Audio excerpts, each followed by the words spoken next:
ஆண்டின் பொதுக்காலம் 26வது வாரம் திங்கட்கிழமை.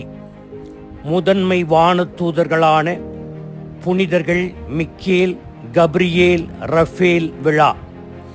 வானதூதர்கள் என்று சொன்னவுடன் சிறகுகள் வைத்த மனித உருவங்களாக இருப்பார்கள் என்பது நம் நினைவுக்கு வரும். புனித அகஸ்டின் அவர்கள் கூறுகிறார்கள், வானதூதர்களை பற்றி நாம் சிந்திக்கும் போது அவர்கள் எப்படி இருக்கிறார்கள், எப்படி இருப்பார்கள் என்று சிந்திப்பதை விட அவர்கள் என்ன செய்கிறார்கள் என்பதை மட்டுமே நாம் சிந்தித்து பார்க்க வேண்டும் என்று கூறுகிறார். கடவுளுக்கும் மனிதருக்கும் இடையே இருந்து செயல்படுபவர்கள், கடவுளின் செய்தியை மனிதர்களுக்கு அறிவிக்க அவற்றை சுமந்து வரும் கடவுளின் தூதர்கள் மற்றும் கடவுளின் பணியாளர்கள் மனிதர்களோடு சேர்ந்து ஒத்துழைத்து மீட்பின் பணியில் பங்கேற்பவர்கள். விவிலியத்தில் 9 வகையான வானதூதர்கள் இருக்கிறார்கள். அதில் 7 வானதூதர்கள் கடவுளுக்கு முன்பாக இருக்கிறார்கள். அந்த 9 பேரிலே 3 பேருடைய பெயர்கள் மட்டுமே விவிலியத்தில் தரப்பட்டுள்ளன. 1 கேப்ரியேல், 2 மைக்கேல், 3 ரஃபேல். மூவரும் 3 கடவுளுடைய செயல்களை செய்கிறார்கள். முதலாவது மிக்கேல் வானதூதர். மிக்கேல் என்றால் கடவுளை போன்றவர் யார் என்பது பொருள். கலகக்கார வேத தூதர்கள், தேவ தூதர்கள் தலைவனாகிய லூசிபர் நானும் கடவுளுக்கு இணையானவன் என்று சொன்னபோது அவனை விரட்டியடித்தவர். கடவுளுக்கு இணையாக யாரும் இருக்க முடியாது என்பதை உணர்த்தியவர். தானியேல் புத்தகத்தில் புனித மிக்கேல் இஸ்ரேல் மக்களை பாதுகாத்த மிகச்சிறந்த இளவரசர்.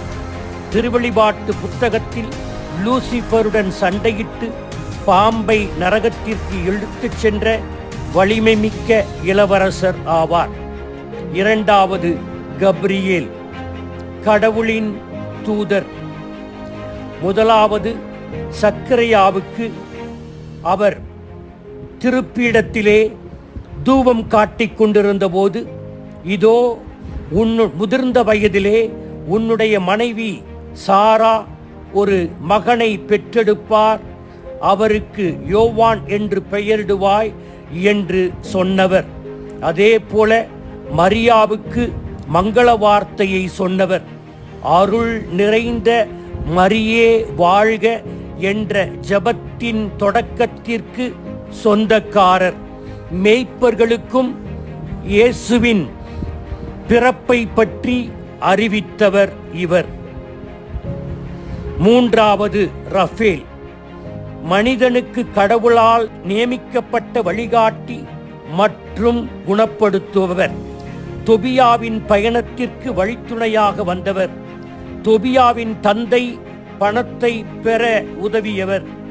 தொபியா சாரா திருமணத்தை ஏற்பாடு செய்தவர்.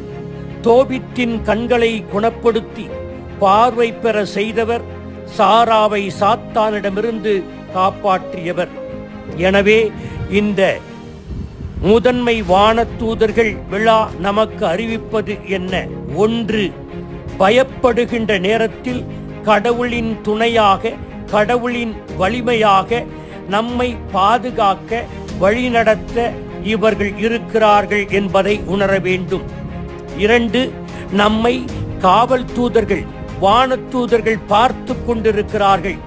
நன்மையை செய்வதையும் தீமையை தவிர்ப்பதையும் அவர்கள் பார்த்து கொண்டு நம்மை அதிலே ஊக்கப்படுத்துகிறார்கள்.